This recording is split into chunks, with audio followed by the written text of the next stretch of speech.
Nerd alert! Nerd alert!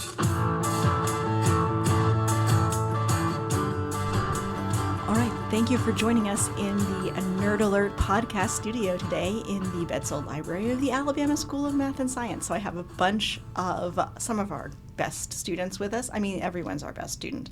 But I happen to know that a couple of these kids here did some pretty cool stuff over the summer. So even though it is almost fall break, it's September, we're here to talk about how these students spent their summer vacation, because I think that you guys really maximized your time off, it sounds like. So I've heard about some different cool programs. So Zuriel, why don't you get us started? And can you introduce yourself first? Yes, my name is Zuriel Witten. I'm from Monroe County, Alabama, and I'm a senior here at ASMS. So how I spent my summer was I had done a summer program with MIT called Might Semester. I was part of the architecture program where we are learning sort of how buildings are constructed, as well as the thought process and the history behind it. We also had another course that we were doing in Might's called our core class, where we could learn physics, or some people had some other classes. I was part of the physics one, and I think that really set me up pretty well for the course that we're taking here. And then outside of that, I had also done a college course with the community college in my town. I had done a Kowloon course to prepare myself for taking next level math here. So tell us more about your architecture class. Is that something you're interested in studying? It's definitely not. Oh no. So you guys are young, so ruling career choices out. Did you want to study architecture before the program? Honestly, I was pretty iffy about architecture. So I had seen my brother wanted to be an architectural engineer, and I had seen some of the stuff he did. And the course that Mites had done was purely architecture, and I think it definitely showed me a lot about what goes into it, the thought process, the planning and stuff like that, and it showed me that it's not something I want to do. Well, even though that's not the ringing endorsement that they might be looking for, at least you didn't, you could be working you don't want to be 30 years into your architecture career before you realize that you didn't want to be an architect. And that was an alarm announcing the presence of one Maddie Borchert. Welcome. I'm so sorry. No, it's okay. This is real. We keep it real here on Nerd Alert, as you well know. So can you tell us a little bit about what you did this summer, please? So I started my summer actually working here at the ASMS summer program, which is an amazing opportunity for students in middle school across Alabama to come and learn about ASMS for a little bit. So I got to help out as a teaching assistant for our industrial design course, which was great. And then I ended up going to a 2.5-week-long summer program at Westlake University in Hangzhou, China, where I got to be a part of their chemistry program, learning how chemistry works there. And they also just took me around China, and I got to learn about how life is over there, what life at that university would be like, and what it would kind of be like to be an international college student. Did you decide to be an architect once you went to China and saw the architecture of China? Actually, they had great architecture. Maybe I will like it more than Z did. So could you let everyone know? I know because I'm so very excited about it, but can you let our listeners know, how did you come to saunter over there to China casually for the summer? So I did something called the International Science Fair, and basically here at ASMS we have lots of opportunities for research. And while we may present it here, a lot of students also like to take it and actually present it to try and win awards. And that's something that has historically been happening across the U.S. and the world.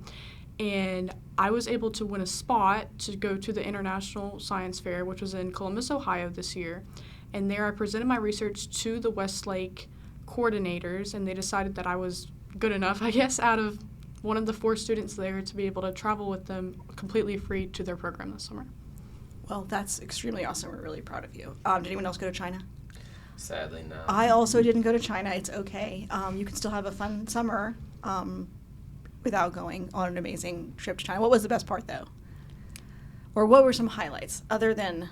They took us to Shanghai for a few days, and we got to go to the top of they say it's the third tallest building in the world, but one of them just has a huge spire on top. So it was basically the second tallest tower in the world with the fastest elevator. So that was pretty cool.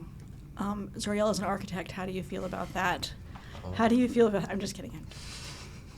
So what about you? What'd you do? And can you introduce yourself to our listeners, please, since you haven't spoken yet? Hi, guys. Coming in from the dark. I'm Dorian Gonzalez. I'm a senior from Shelby County, Alabama. I live in basically Birmingham. And over the summer, I actually did not travel to China, but I did go to 3 different cities in the U.S. for 3 separate programs. I was in Auburn for a week for their Summer Science Institute program, where we learned basically general STEM. It was fully paid. I didn't have to pay anything out of pocket, which was specifically great for my family.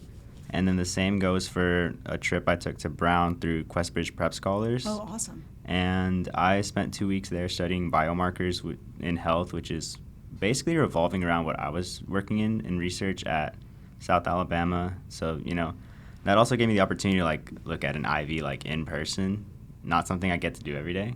Absolutely. And then my third program took me to California, so on the West Coast, for the Hispanic Scholarship Fund Youth Leadership Institute, and that was also fully paid for me. And it was hosted at the University of Southern California. I spent 5 days there, and I can actually say now that I've been to the West Coast for the first time in my life. That's awesome. I've never been that far west, honestly.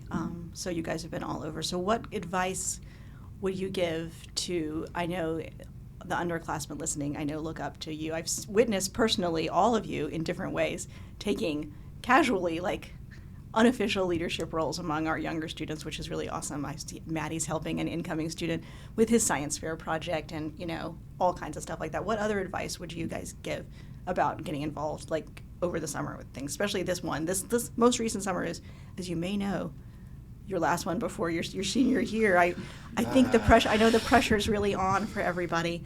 And so, would you guys advise doing this kind of thing? Are you glad you did it? I'll go first. Okay.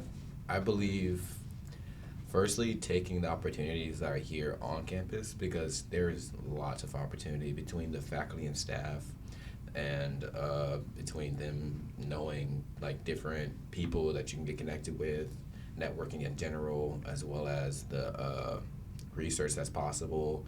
You could work with South, and then after deciding what's possible here, expanding outwards, because you could find so many different opportunities between summer programs, summer internships, or mentorships as well. There's so much opportunity possible.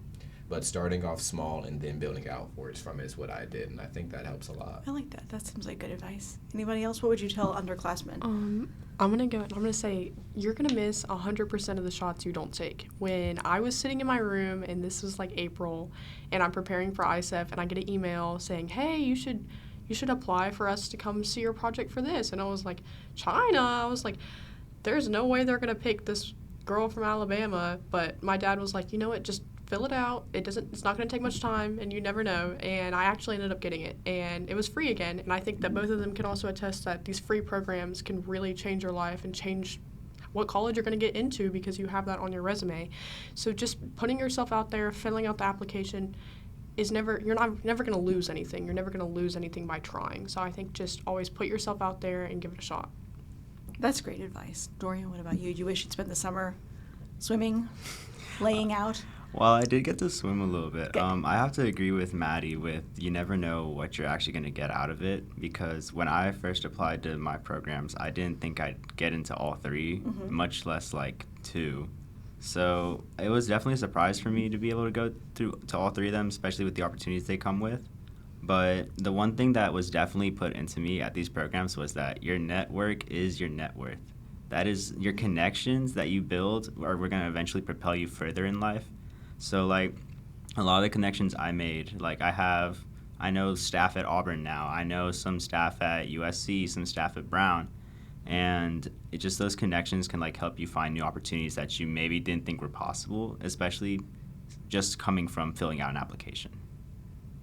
So it sounds like, nothing ventured, nothing gained, right? So, well, I hope if any underclassmen come and ask you guys for advice, you can give them your excellent counsel, like you said here. So we're always really proud of you guys for everything that you do, and I know you work really hard. So, and I know you're all really tired all the time. I'm glad we're about to go on fall break, so that will be good. So, usually when people come on the podcast, also we ask them to help us with, since like I call it the geriatric trend explainer.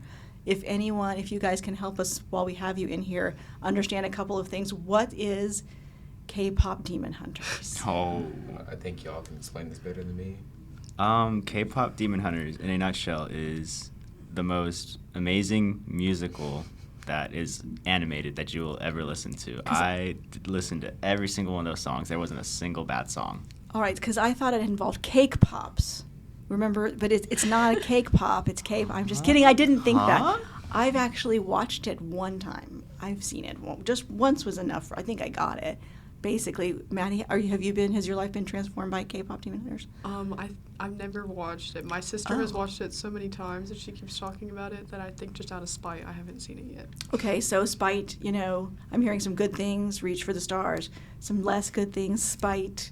Okay, it's a mixed bag. What's a labubu?